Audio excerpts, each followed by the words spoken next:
Hi, everybody. I'm Nathaniel Deutsch. I'm the director of the Humanities Institute at UC Santa Cruz, and I want to welcome all of you to tonight's event on data and democracy. First of all, I want to thank a few people. I want to thank first the staff of the Humanities Institute, Irena Polic, Evan Knight, Jessica Guild, and Rachel Deblinger. I also want to thank Dean Tyler Stovall of the Humanities Division for all of the support that he's given us, and Kuumbwa Jazz Center for hosting us now for the 5th iteration of Questions That Matter, the series that our event tonight is in.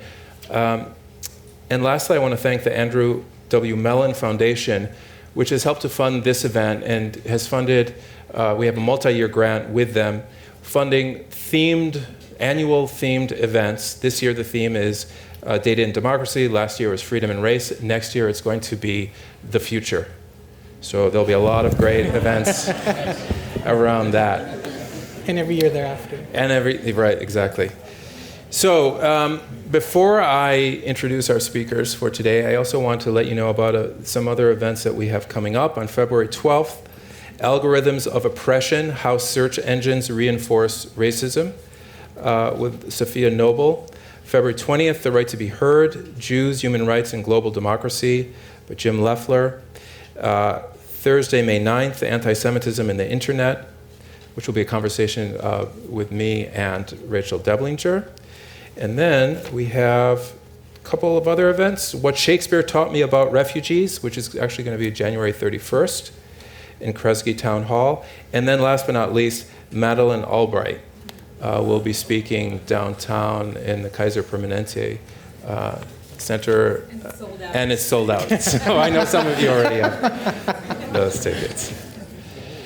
So as I mentioned before, tonight's conversation is part of Questions That Matter. It's a series that we've been running in which we bring a scholar in the humanities together with a scholar from another discipline in the university to have a conversation about a topic that matters to all of us. We've talked about the cosmos, we've talked about games, we've talked about freedom and race, we've talked about anger in politics, we've talked about, is there something else? I think that's it. And tonight we'll talk about data and democracy. And it's very important for us to have this event downtown because we're a public university, we're your university, and we feel that it is crucial for not only for us to have the conversations that we have with the students who are your children, grandchildren, relatives, and so on, right? But also to bring those conversations here into the public. And I want to emphasize that we're going to be talking, but afterwards the conversation will be open to you. And that's a really, really critical part of this, is for you to be able to talk with our experts and ask questions that you have. So if there's something that comes up that you feel hasn't been addressed or that you're prompted by something that's said, then please raise your hand and hopefully we will get to all of the questions. Okay, so I want to introduce our speakers, although it's going to be a conversation tonight. On my right is Lise Getoor, who is a professor in the Computer Science Department and director of the Data Discovery and Decisions, 3D or D3, I guess, Data Science Research Center at the University of California, Santa Cruz. Her research areas include machine learning, data integration, and reasoning under uncertainty, with an emphasis on graph and network data. She has over 200 publications, and that's a lot of publications, including 12 Best Paper Awards and over 18,000 citations. So she's really an eminent scholar in this field. She's a fellow of the Association for Artificial Intelligence, has served as an elected member of the International Machine Learning Society and the Computing Research Association. This past fall, she was a visiting researcher in the Fairness, Accountability, Transparency, and Ethics group at Microsoft Research NYC, and in fact, she's on sabbatical, so I really want to thank her again for agreeing to do this on her sabbatical. It's a real dedication.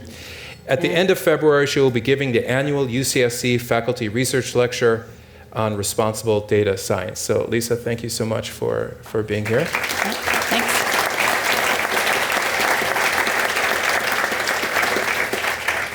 And on my left, we have Pranav Anand, who's an associate professor of linguistics who works at the intersection of theoretical linguistics, philosophy of language, and computational linguistics. At the broadest level, he is interested in how context shapes the meaning we draw from linguistic expressions. One major strand of his work concerns how subjective experience and perspective are encoded cross-linguistically. And here he has looked at how across languages of the world, for example, we report our dreams, which I thought is amazing. You know, how do we report our dreams? How we talk about ourselves and how we specify the evidence of our claims. An important facet of his work has involved the study of the grammars of understudied languages, and he co-directs the UCSC workshop on the languages of Mesoamerica, which has always been a real strength of the linguistics department here, which both studies Mesoamerican languages and works with speaker communities in the Monterey Bay to advocate for, share, and teach indigenous languages of Oaxaca. Very important work. With more computationally oriented models, Pranav has examined cross-linguistic and cross-cultural forms of persuasive argumentation. So you're going to be doing some of that tonight, I imagine. As well as how our language can be used to characterize our emotional states. So, Pranav, thank you for being here tonight. And I think from even these brief introductions, you can get a sense of why we brought them together on this stage and why we're so excited about this conversation. The format of the event, we'll be talking for 40, 45 minutes. We'll see how it goes. And then we'll open up the conversation to you. If you want to tweet or post about the event, please tag us at UCSC_THI so we can extend the conversation online. Okay, here they are. So this is pretty low tech. I wrote these out myself. Hopefully I'll be able to read them. So in the conversations that we had leading up to this event, you both used the phrase sociotechnical system to describe the relationship between data and democracy. What is that? And why is that a good place to begin this conversation? Go ahead. Okay. Okay. So I think it's a good place to start because, at the moment that we're in, when we talk about data and potential threats to democracy, there's a way in which we talk about the systems for gathering data and the systems for analyzing data as though they're outside of our experience. There's some technology over there and it could be a threat to us. And I think it's important, and I guess Lisa and I both agree on this, that it's important to think of these in a more integrative way. These are not technologies that are removed from us. They're part of a larger ecosystem that includes social structures as well. So in that sense, sociotechnical simply means that we need to embed those technical things inside of a larger network that involves social communities. That's, I think, a glib answer. But I think there's something deeper that one could say. So the term sociotechnical systems comes from, a theory of organizational behavior that was ascendant between the 40s and the 70s. That movement was a direct response to a view of factories as though, they were vast machines and that workers were just interchangeable cogs in those machines. And a group of primarily psychologists and psychiatrists started thinking about this, thinking about factories and thinking about coal mines and asking, if we're really trying to optimize, what are we optimizing for? We shouldn't optimize just for efficiency of output. We should also optimize for more humanistic attributes. We should optimize for people's sense that they're contributors, sense that they're learners, sense that they're valued, sense that they're autonomous entities. And I think, and the notion of sociotechnical system was a way to handle that. It was the idea that you view, when you're building a system, you view the fact that there are multiple individuals involved and some technology, and you try to jointly optimize for that. I think there's one sort of, outstanding product of that movement, so the history of organization, which is the development of what's called the dock assembly model that was pioneered at Volvo, where people weren't working on an assembly line, but instead were working as small groups to build a car together, which is much more meaningful. Lots of people can contribute skills. So how does that relate to data and democracy, right? So I think if you think about the sort of the attributes that people in the STS, the sociotechnical systems community, thought about, they said we need to acknowledge people's agency. We need to acknowledge people's autonomy. And we also need to think of them, and this is very clear, as democratic participants in understanding the system and shaping the technology that they are using. So I think that when we think about something like Facebook, we should think of it as an STS system. Maybe it's not a socio-technical system. Maybe it's a socio-technical ecosystem. It's something we are now embedded in. But we can shape that form of technology. We are autonomous agents that can dictate. And I think there's some optimism in that there was an assembly line model, and there was a movement to change it historically, and I think that something like that can happen as well. As long as we think of these not as algorithms, or as we'll talk about a little bit later, over there, but a vast system in which we are embedded and that we have some agentive involvement in. So that's at least what I would say. I don't know. Do you want to add something, Lisa? So just briefly to say, I'm in violent agreement with you. Well put. That's great. I think it's very, very important to take this kind of holistic approach because we're living in these crazy, complex socio-technical ecosystems where there's feedback loops, there's interactions, there's unintended effects. And we have to think about data, we have to think about algorithms, we have to think about people, we have to think about the socio-technical systems, the power structures in them, and then how do those kind of support democracy or how do they potentially undermine democracy?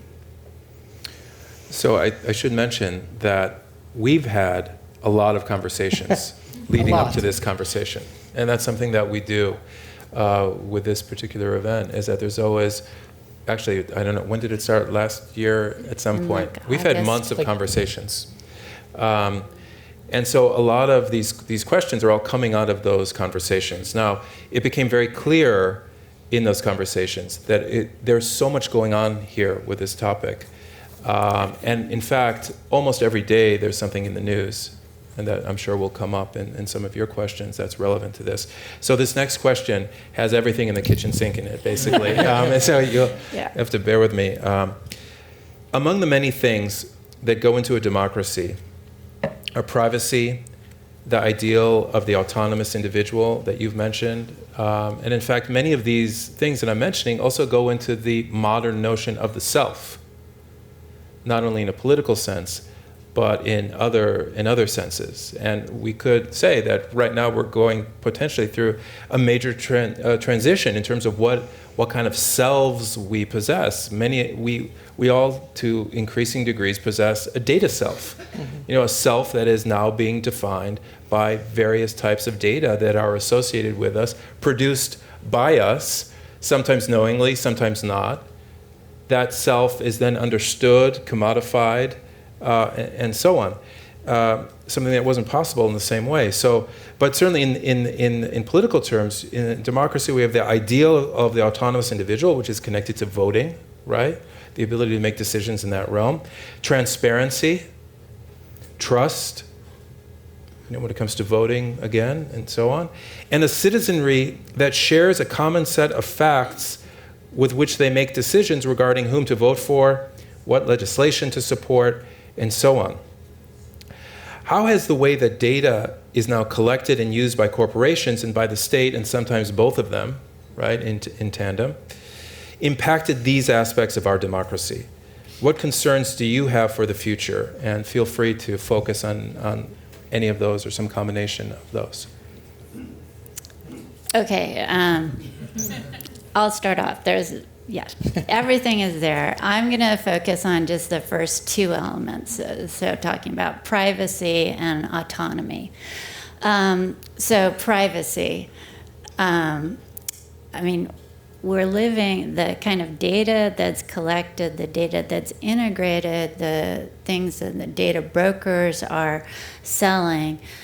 Think about some dystopian sci-fi book or some totalitarian regime. It's like their fantasy to have, all your location information, all the people you talk to, the pictures of your friends, your family, the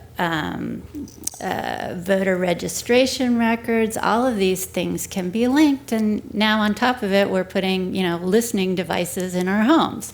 So we should be really, really concerned about this. I think there's an element of awareness to really understand how much data is being collected and is accessible. And then kind of the storyline that they tell us like, oh, you don't care about your privacy.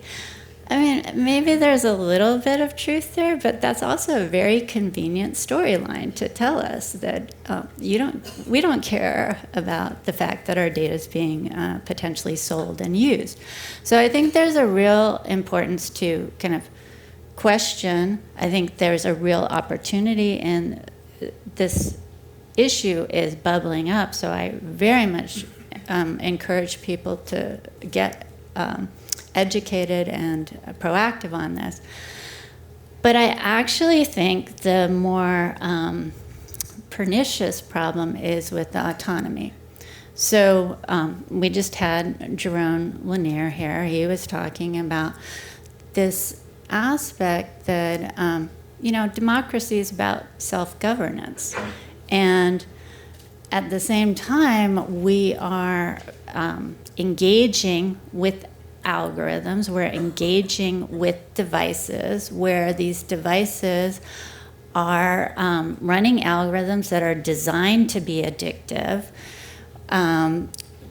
We're looking at them, we're distracted, we're manipulated, and we're anything but free.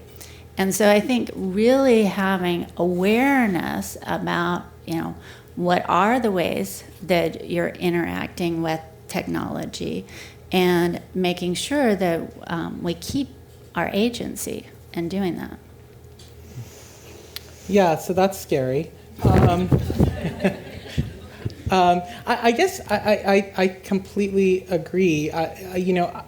Maybe there is like some small utopian inside of me. I mean, I feel as though the major problem is actually what Lisa sort of mentioned about the sort of party line that's convenient, which is that I think we lack the imagination often to realize the extent to which the information that we're broadcasting can capture us on a very, very minute level. And that's partially, I guess, because we think of ourselves as unique snowflakes. I mean, we think of ourselves as uniques, but we are often, very easy to abstract away in a way that makes us very, very vulnerable to manipulation. I think that was something that you were hinting at, which is that if I know all of these things about you, it's going to be very easy for me to find a way to push your buttons. So right now, maybe that comes out in the form of sort of outrage generation that you might see on Twitter.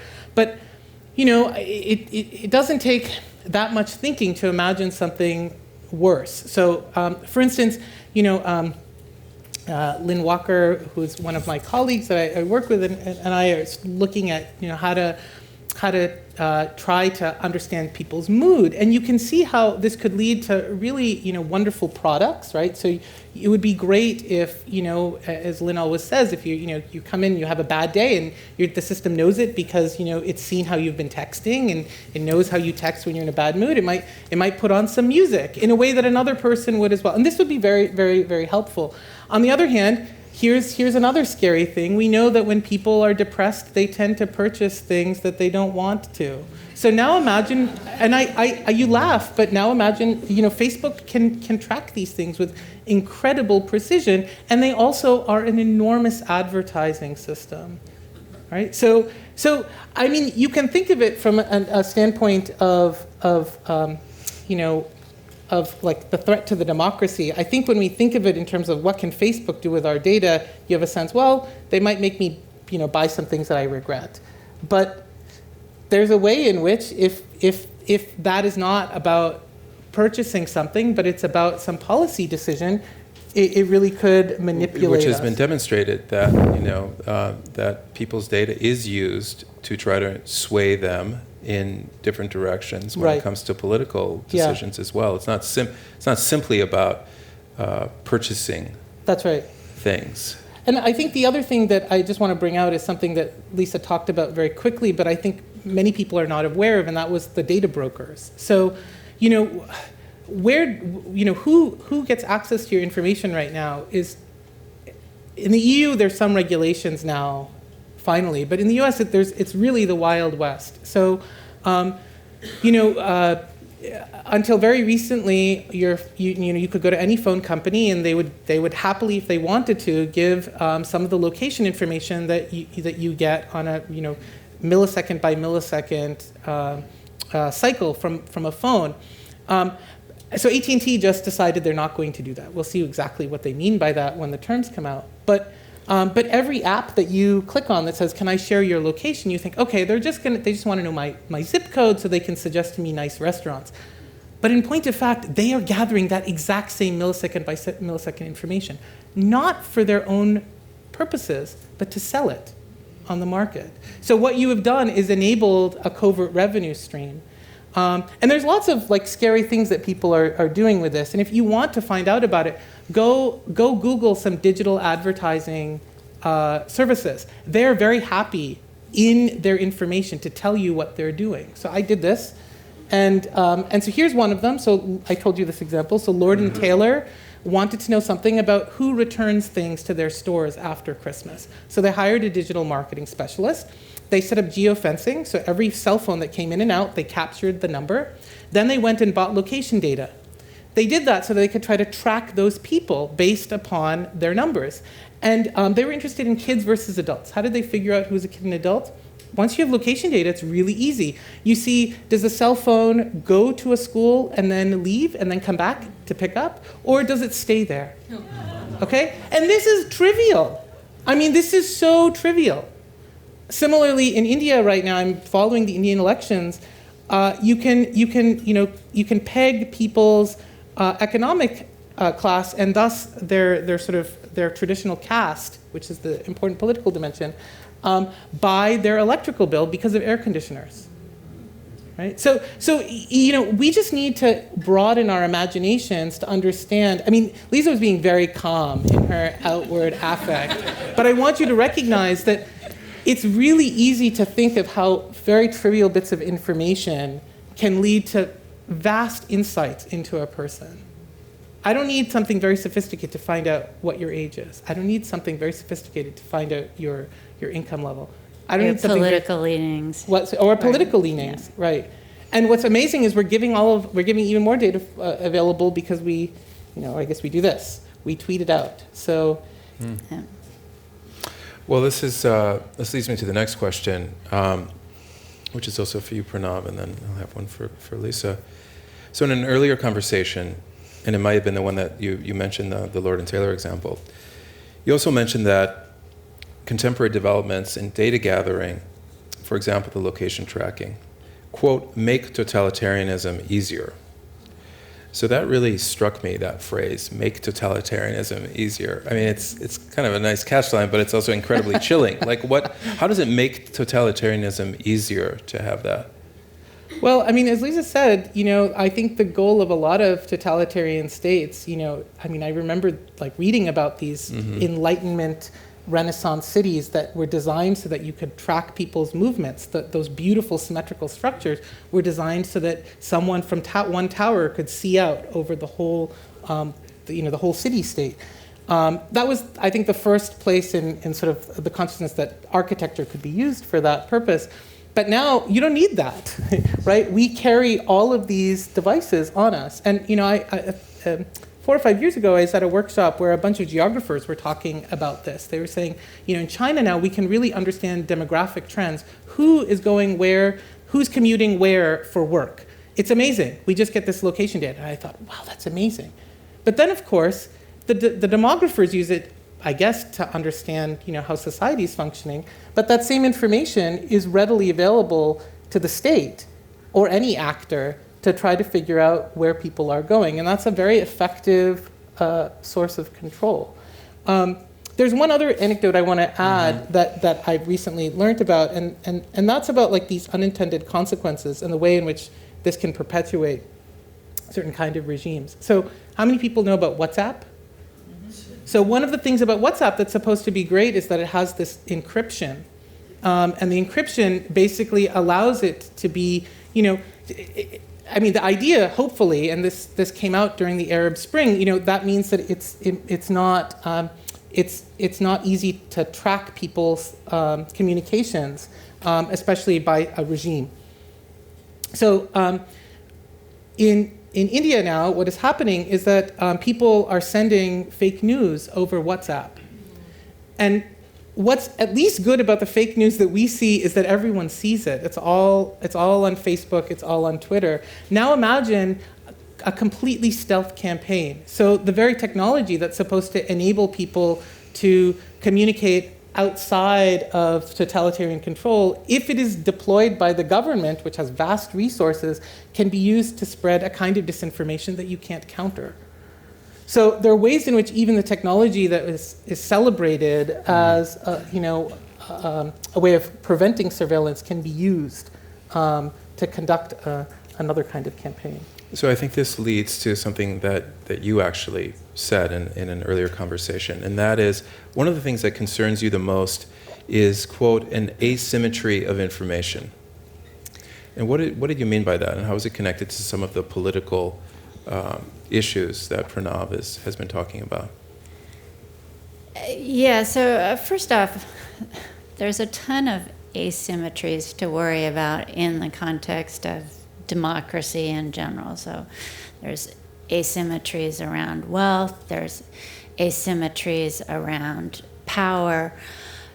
What I was talking about in the context of asymmetries around information, I was having a conversation with a political science colleague where we were talking about privacy and so on, and saying like, first off, privacy is a relatively new concept historically, and like, in the old days, you'd be in your village, everybody knew everything about you, there was gossip and things like that, and how different is social media now?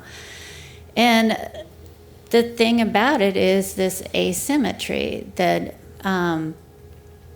there are certain companies, sometimes referred to as the data oligarchs, so Google and Facebook in particular, where they have a lot of information about you, and you don't know the information that they have about you, and you don't know the ways in which that information is being used.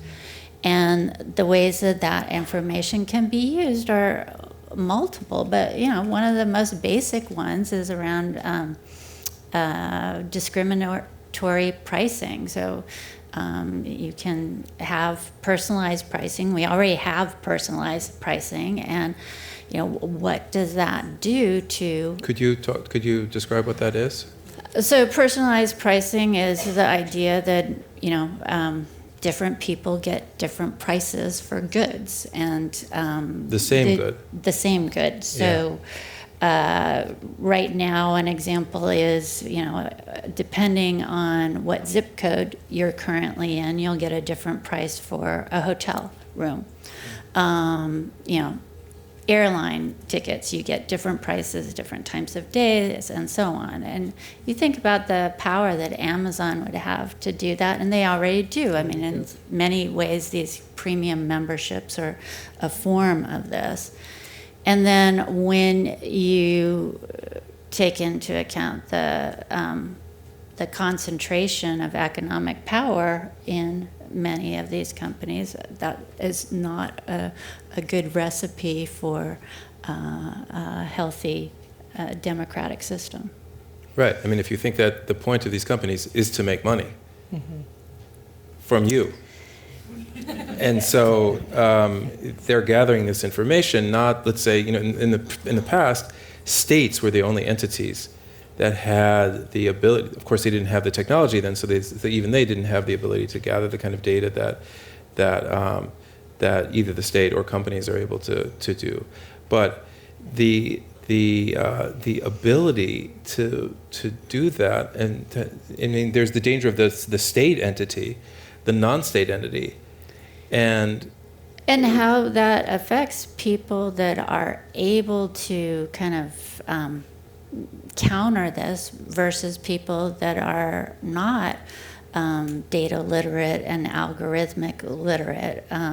The whole notion of strategic manipulation, if you know something about how the algorithm works, you can potentially counter it. But who are the people that are not going to have that capability? They're going to be the disenfranchised. So you both have used the term algorithm a number of times, and you really can't avoid it in this kind of a conversation. And often it's used in the media in a kind of magical way. I mean, many people use it, they don't really know what it is, often in a very menacing way, too. And so, Lise, I wonder if you could share now, what you think is important, some takeaways about what algorithms are, why they should be part of this conversation. I also should point out that in front of you, you have a sheet, and it was on your chair when you sat down. What are algorithms that Lise wrote up, which I think is very useful, different types of algorithms. So you can take that with you in addition to listening now to what you have to say. Yeah, so there's a number of important topics. So algorithmic bias, automation bias, algorithmic discrimination. But before we get to those, first, what is an algorithm? It's some sort of series of logical steps. And so there's the logical steps, for example, that a person goes through when they're baking a cake. That's an algorithm. There's the steps that a recommender system goes through when it's recommending a movie to you.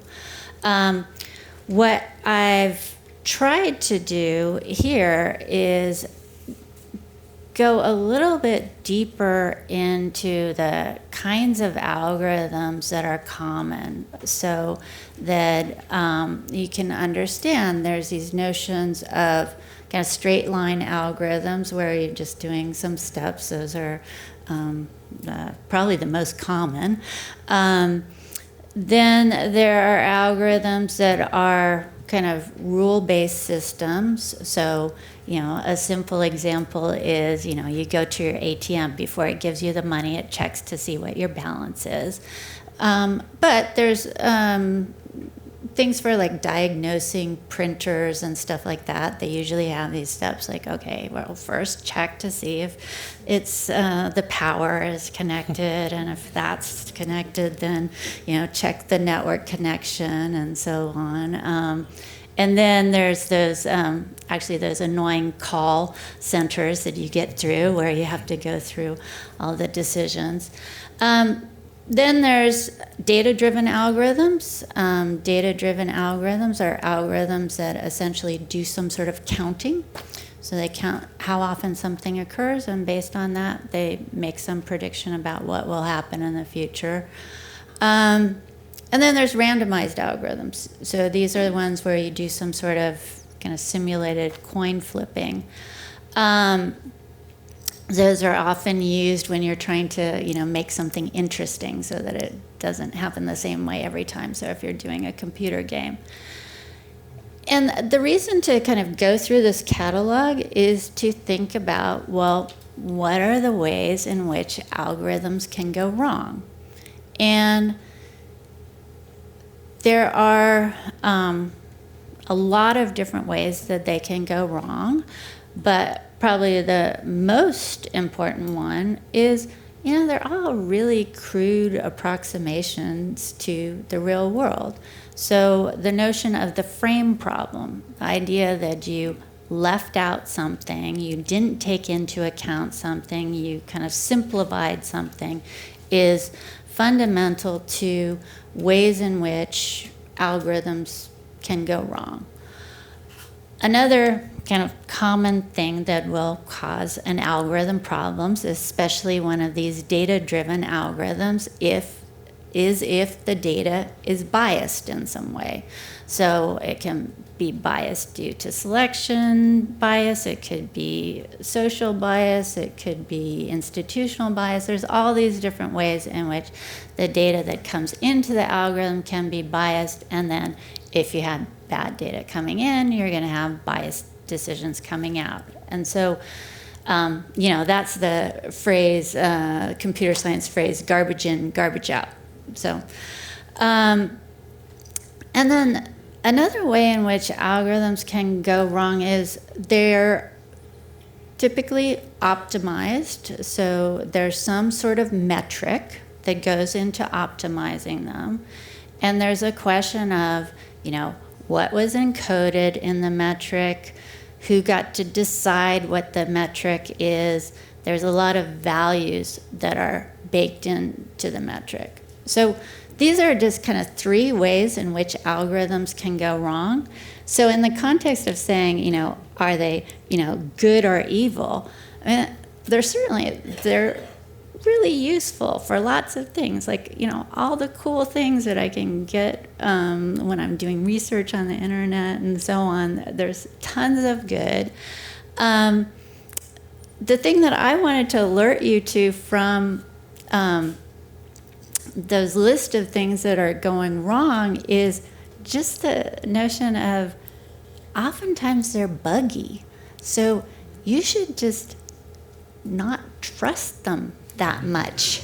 So you should be very skeptical of them when there's this kind of talking about magic and so on.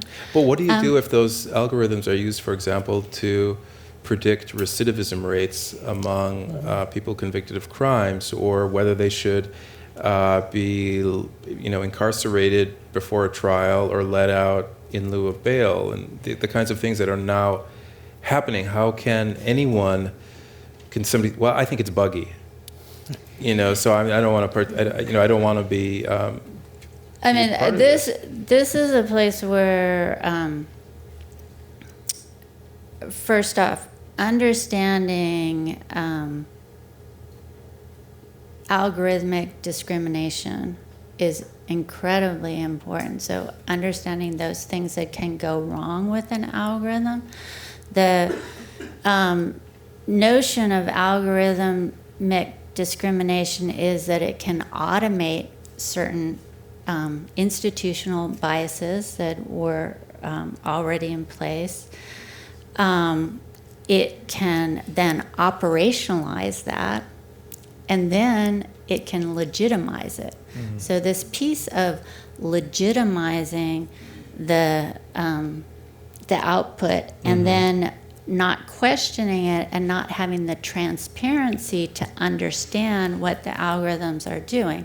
So this is a very, very active area of interest. I think people should question these things, especially when they're used for things like recidivism prediction, when they're used for education decisions. Mm-hmm. There's a number of socially and important decisions where it's very important.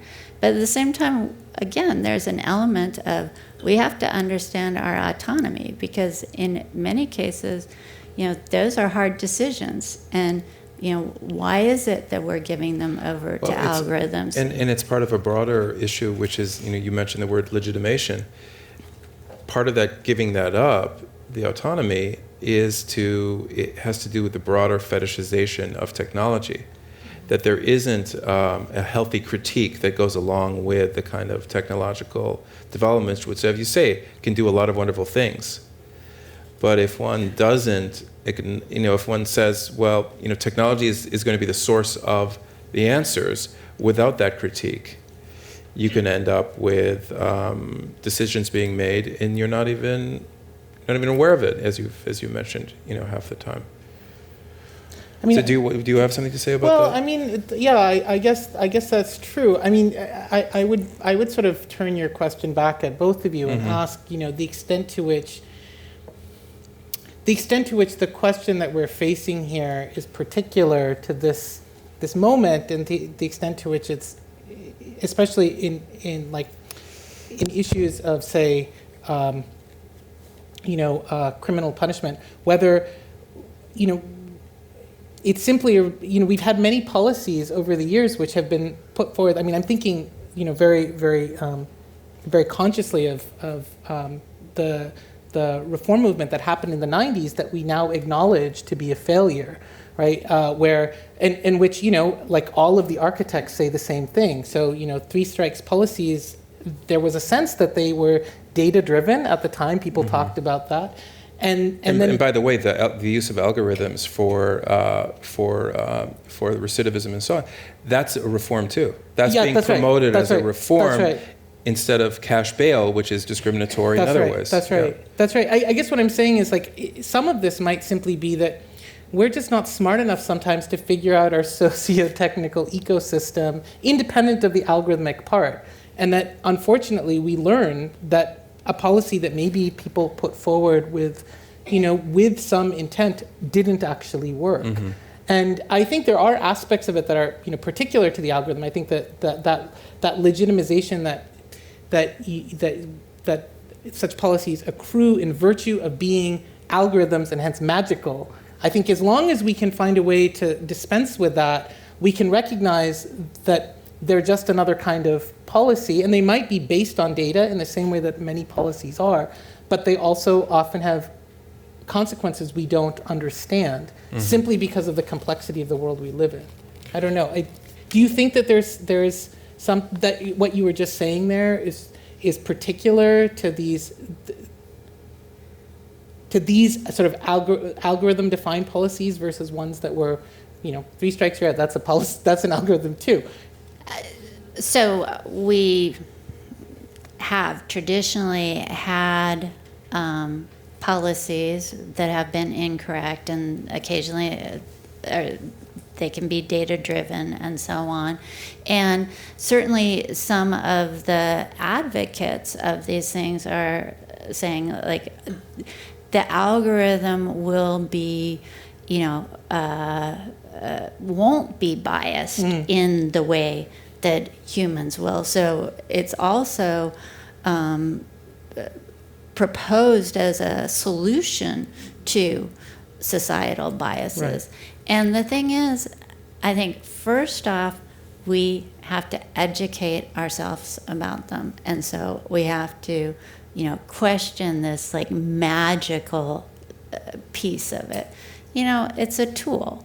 And it's a tool in which we need to have a discussion and use it to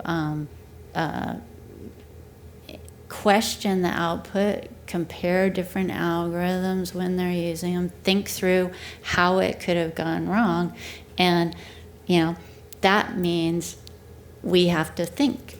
And that's an important part of it. So this is the last question, really leads to the last question, which is, we've talked about a lot of the dangers that are embedded in this current relationship between data and democracy. What are some of the positive steps that both of you think that we can take, and that includes within the university, to make that relationship healthier going into the future?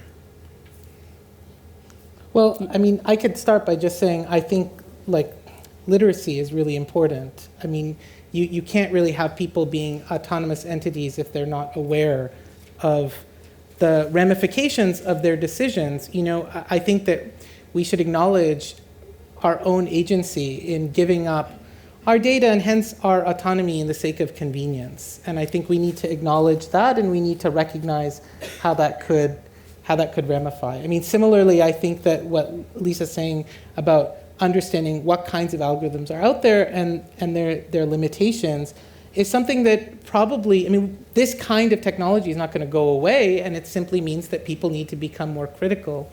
So, are there any courses at the university, for example, although you could start in high schools or elementary schools even, that teach kids or young people, and many older people, myself included, would find this useful, about what happens when we use technology. What kind of data are we generating? How could we be manipulated? This kind of literacy. This is a new form of literacy, which is emerging as at least as important as the other kinds of literacy, numeracy and being able to read and so on. That we have these powerful technologies and all the things we've been talking about, and yet there seems to be very little effort being made, at least as far as I know, and maybe you can speak to that, Lisa, to educate people in the basics. No, so the whole notion of computational literacy is a broad movement. Most universities do have a requirement of taking some sort of computational class. And I do want to encourage all of you, it's just like ones and zeros, true and false, black and white. It is way, way easier than something hard like philosophy or linguistics. But even if you're not learning how to code, some of these other things, right? How yes, algorithms work. And so I strongly encourage you, take a class, take some online class. You forgot to mention history, I think. That's really hard. Well, and all those things that deal with people, social science and biology. And actually, it might even be fun, too. So, I do think that it is part of being an, educated, literate person, is that one should don't let them sell you this bill of goods about it's so mysterious, it's so hard. It's not that hard. Do you get a sense that there's a kind of pushback against the idea of regulating this? Like if the government, among the data scientists and maybe the people at Microsoft, people in more of the business world, to have increased regulation, because that's certainly one of the things that they are pushing for it. I see. Okay. Yes, more regulation. More regulation, actually. There's several companies that are actually supporting it. In particular, Microsoft happens to be one. But that's always telling, right?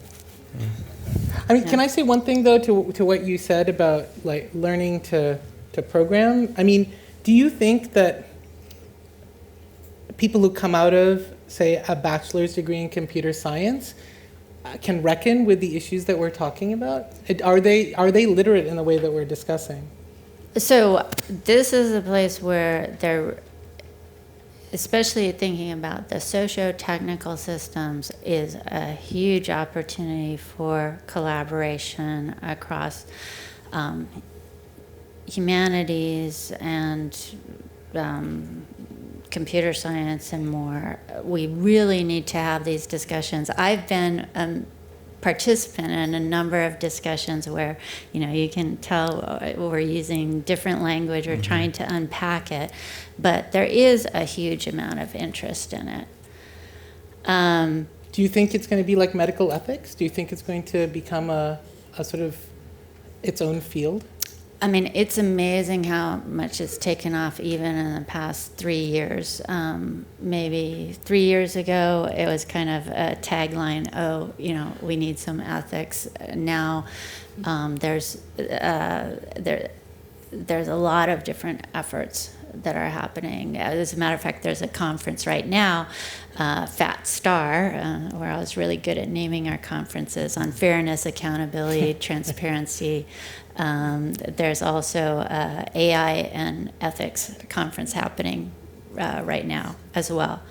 All right.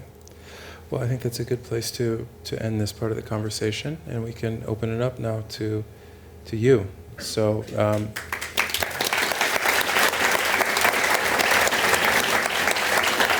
I'll try to see people. Let's see. Is there a microphone also? Okay, great. So, are there any questions? All right, right here. As a consumer, you ask me to challenge whatever I receive as an information. How much? Hold on. When is this? You're going to need to repeat your question. Hello? We can't hear it. Maybe we can relate your question. Hello? Yeah.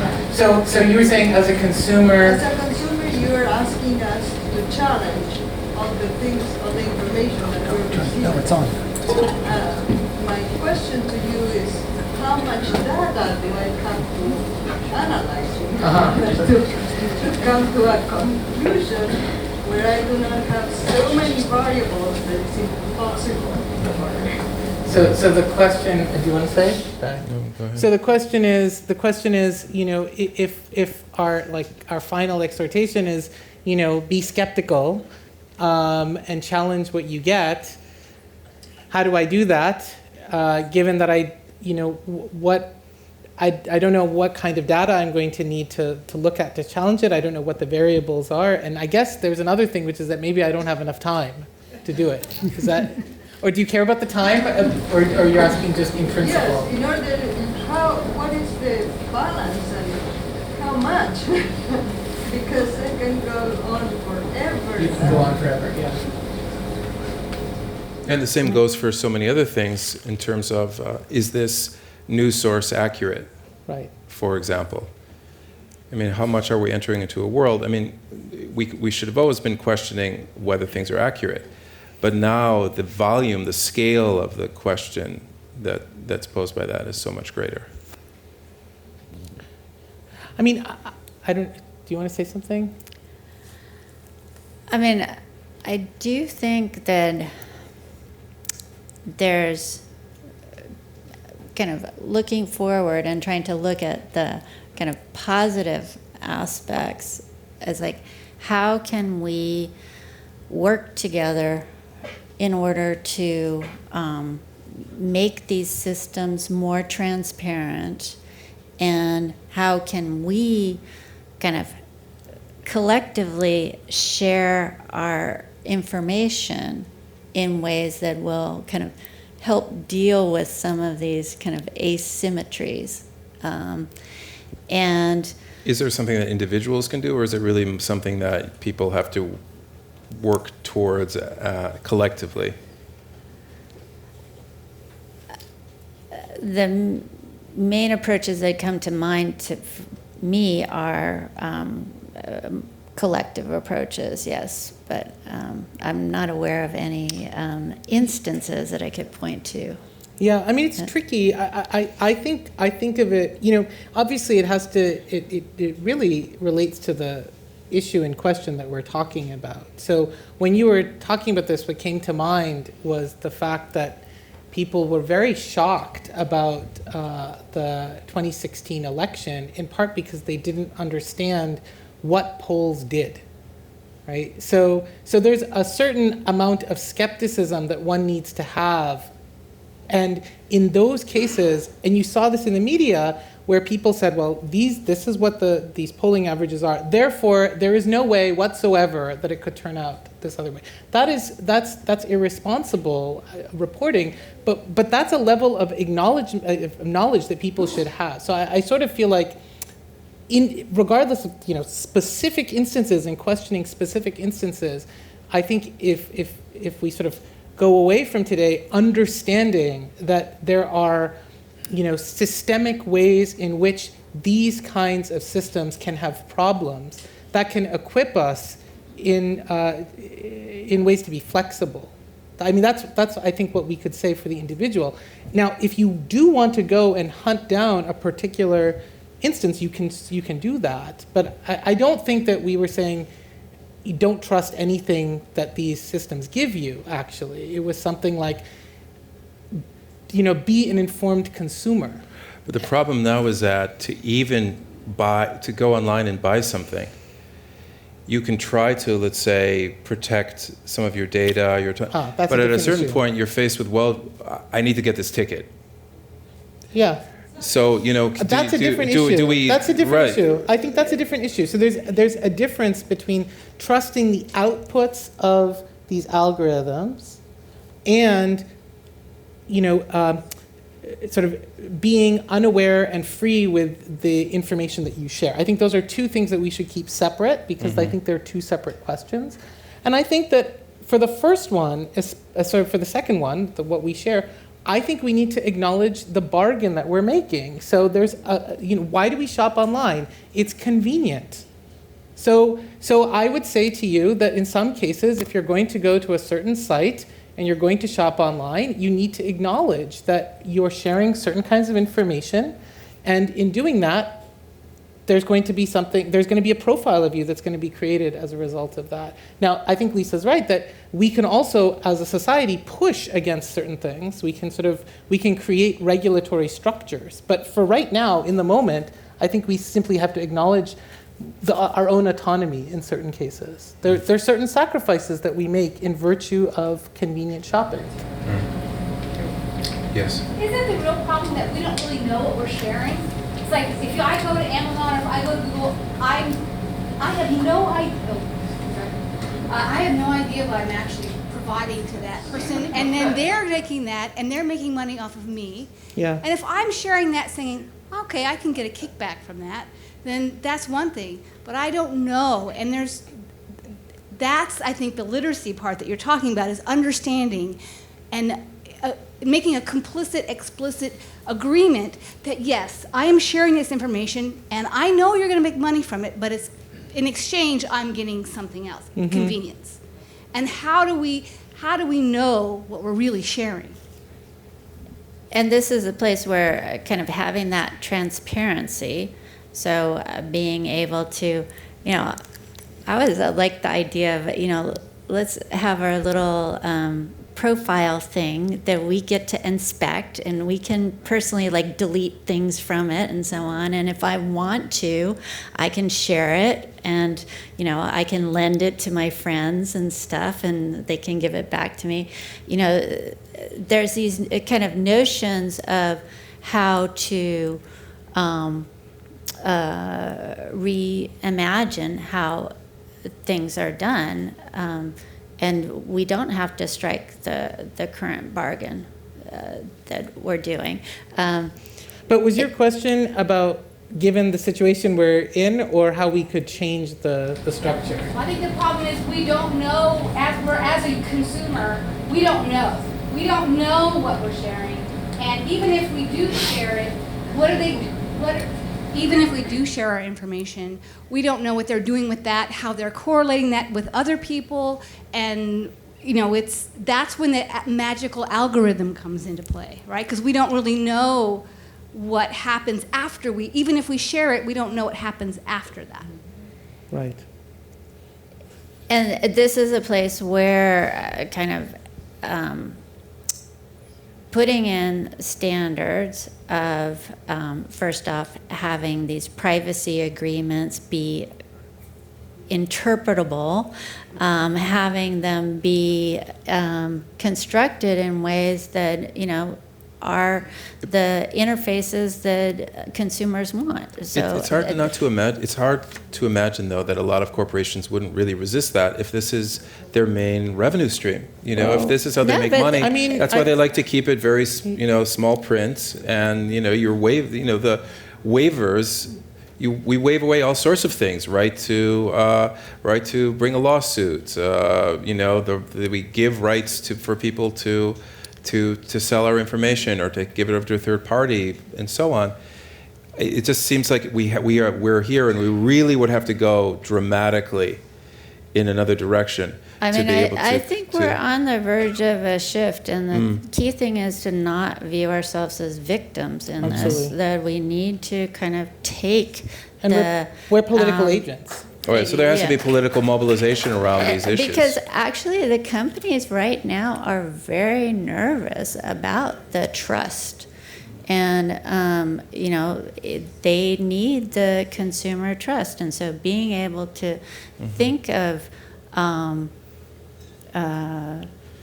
ways in which to engage and change the structure, now is the time to do it. It's not going to get any easier to do it. So we either do it now or it's not going to happen. All right, so there's somebody there in a kind of salmon-colored shirt, I think, yeah. Thank you. I have two concerns that I'd like to articulate and have a response to them. One is that you've been presenting the institutional threats, whether it be from state actors or corporate actors, and how that will affect our autonomy. And the other is our autonomy, which has been mostly undefined, except impliedly, and this was very disturbing to me, it was put in terms of our autonomy as us as voters or us as consumers. And here's where there's an inherent conflict or tension between the human facet and the data facet. Data necessarily requires categorization to process. That's inherent, as I understand, in data processing. But the humanness, we have to resist that categorization. And so what I think the major threat of some of these data horror stories is not so much what the institutions can do to us with their data, but rather how they get us to redefine who we are as human beings so that we see ourselves as voters or consumers instead of people with imagination, curiosity, and exploration drives. So, and as a person who has recently lived for several years in China, I appreciate that there are many cultural variants on the sense of what is autonomy.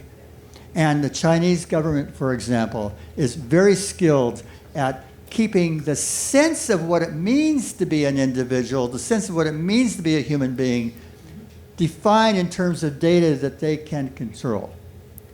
The second comment is that in terms of the threat of algorithms, as a person who has spent many, many, many years in law, one of the next areas where algorithms will control, and I do not see a present defense against it, is one of the major areas of our legal failures, and that is how we conduct child custody contests.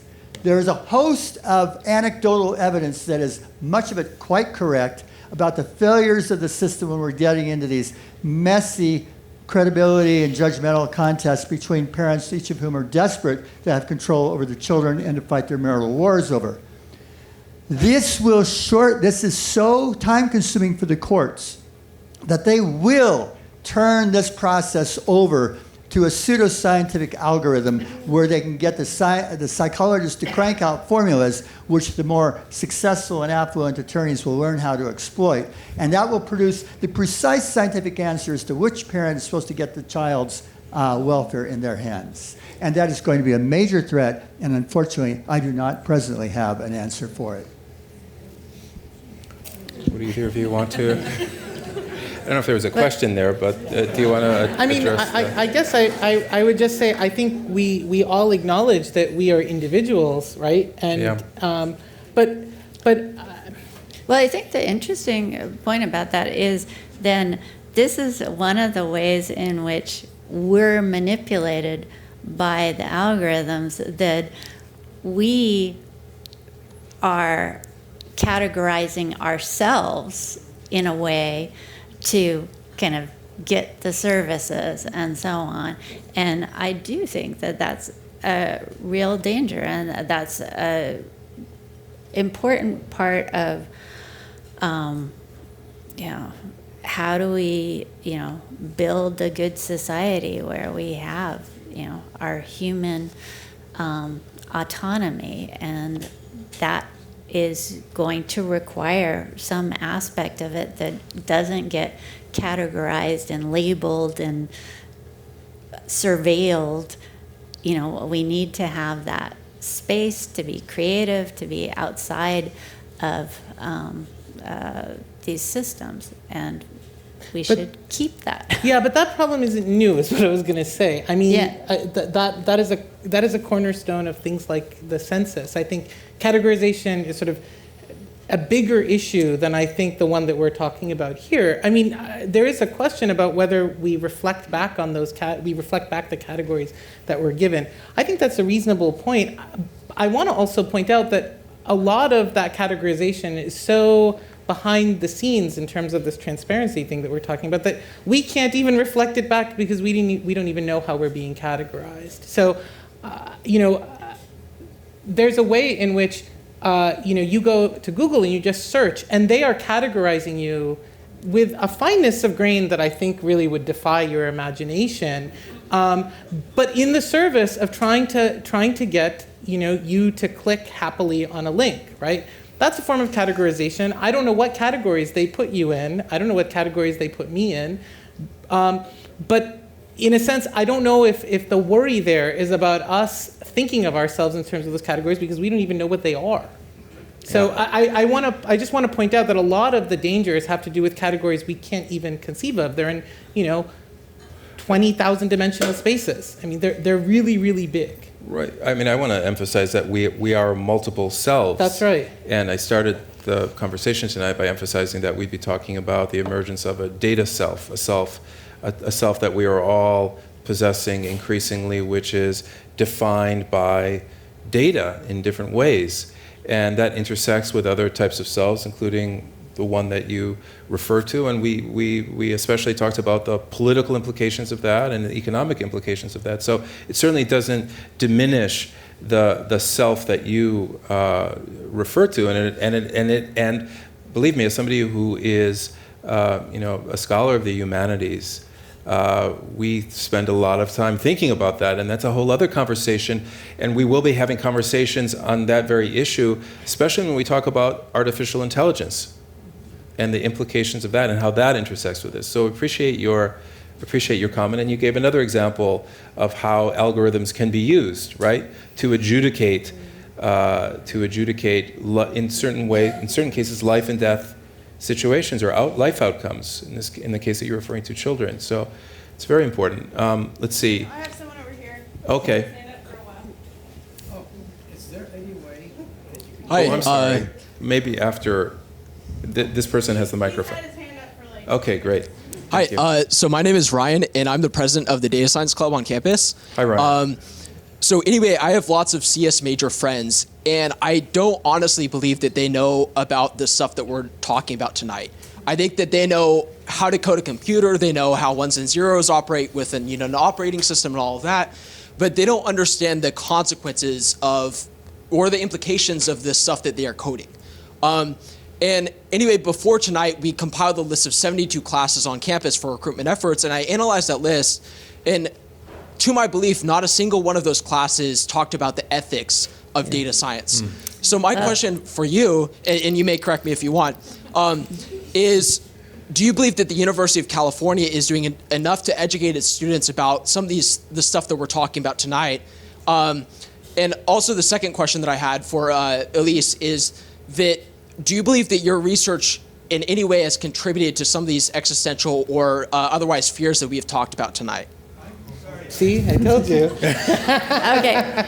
Well, let me do the first one. So I am going to be teaching a responsible data science class, actually 2 responsible data science classes next year, both an undergraduate and a graduate course. I have taught a responsible data science graduate course. I am in touch with, across a ton of different universities. They're developing new computer science and ethics courses. So, Stanford, a good friend of mine, is developing their course there. Berkeley has a course. I'm talking to the folks at NYU that are developing courses. So, while it's all in the works, there is a lot coming up. And send the folks in your club over to talk to me. They can test out my class. And as far as has my research contributed to existential... Some of these fears that we talked about tonight.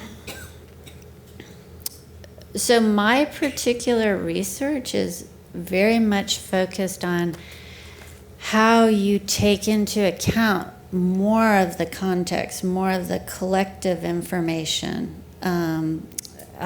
we often do this for things like detecting cyberbullying, for understanding dialogue in debate systems. We've done some stuff on looking at human trafficking and what happens when weather events impact what their impact is. So my work has focused on how to apply these in social good settings, but they're general techniques. So, Yeah, that's I'm what not I was sure. going to ask you. Yep. Can I say So- one thing though, just to the first comment, and this is an anecdote. So we don't have one of these listening devices in our home, but my children's friends do, and they love talking to them. And one of my children asked me, my 8-year-old, said, why don't we have an Alexa? And I said, well, it's always on. And he said, Daddy, it only turns on when you say Alexa. And I looked at him and I said, how does it know? And he was like, oh. Right? And I just want to point out that I repeated that to an adult, and they had the exact same reaction, right? And so I think all I want to say about that is that it starts much earlier than college, right? And I really believe this. I mean, the people who we need to be talking to are a generation removed from, well, maybe a little less than a generation removed from you. My kids are true digital natives despite our restrictions, and they're developing habits that are going to be really tough to break. So, be glad that whatever wasn't Roblox wasn't around when you were a kid, because it influences how they think about giving away their data. So, All right. I know that there are some more questions, but we will be around a little bit afterwards. You can come up and ask questions in person. And I just want to thank everybody for coming, and especially for our speakers. thank you.